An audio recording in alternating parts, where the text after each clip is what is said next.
If I may trust the flattering truth of sleep, my dreams presage some joyful news at hand. My bosom's Lord sits lightly in his throne, and all this day an unaccustomed spirit lifts me above the ground with cheerful thoughts. I dreamt my lady came and found me dead, strange dream that gives a dead man leave to think, and breathed such life with kisses in my lips, that I revived and was an emperor at me.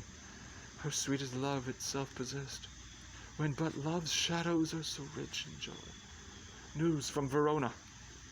How now, Balthazar, dost thou not bring me letters from the friar? How doth my lady? Is my father well? How doth my Juliet? That I ask again, for nothing can be ill if she be well.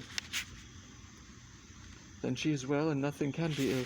Her body sleeps in Capel's monument, and her immortal part with angels lives. I saw her laid low in her kindred's vault, and presently look post to tell it you. Oh, pardon me for bringing these ill news, since you did leave it for my office, sir. Is it e'en so? Then I deny you stars.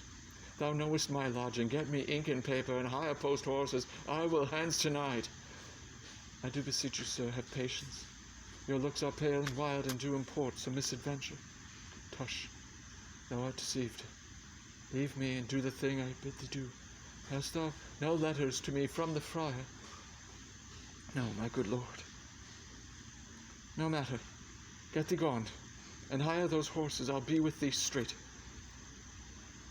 Well, Juliet, I will lie with thee tonight. Let's see for means. O mischief, thou art swift to enter in the thoughts of desperate men.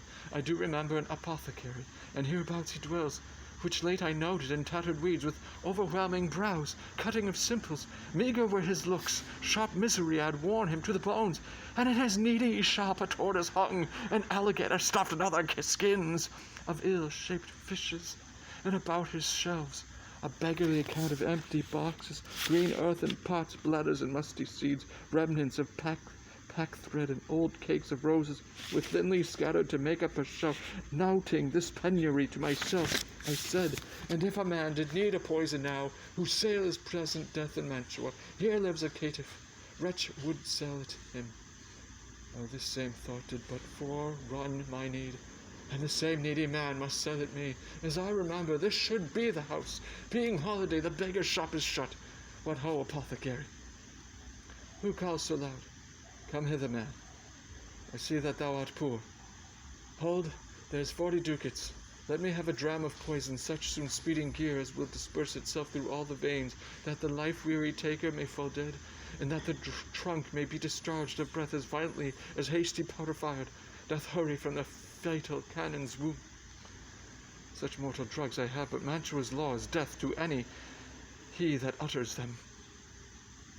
Art thou so bare and full of wretchedness, and fearest to die? Famine is in thy cheeks, need and oppression starveth in thy eyes, contempt and beggary hangs upon thy back. The world is not thy friend, nor the world's law. The world affords no law to make thee rich. Then be not poor, but break it and take this.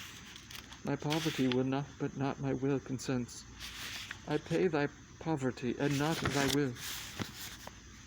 Put this in any liquid thing you will, and drink it off, and if you had the strength of 20 men, I would dispatch you straight. There is thy gold, worse poison to men's souls, doing more murder in this loathsome world than these poor compounds that thou mayest not sell. I sell thee poison, thou hast sold me none. Farewell, buy food, and get thyself in flesh. Come cordial, and not poison, go with me to Juliet's grave, for there must I use thee.